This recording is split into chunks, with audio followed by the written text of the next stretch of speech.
WhatsApp guys, क्या हाल है दोस्तों? कैसे हैं आप सब? दोस्तों, आप अपने बर्ड्स के लिए सन मेलन लेके आओ। ये बहुत न्यूट्रिशियस रहता है, rich in water content. And जो सन मेलन के जो सीड्स होते हैं सेंटर में, इसको आपको स्पून के थ्रू ऐसे पील करना है और ये अपने बर्ड्स को तो बहुत हेल्दी होता है।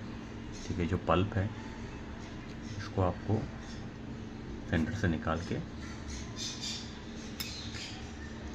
आप ये बर्ड्स को दो। गर्मी के टाइम में बहुत शौक से खाएंगे। And rich in water content helps keep your bird stay hydrated for a longer time. ठीक है, इस तरीके से एक स्पून के ज़रिए से आपको इसको पल्प आउट करना है।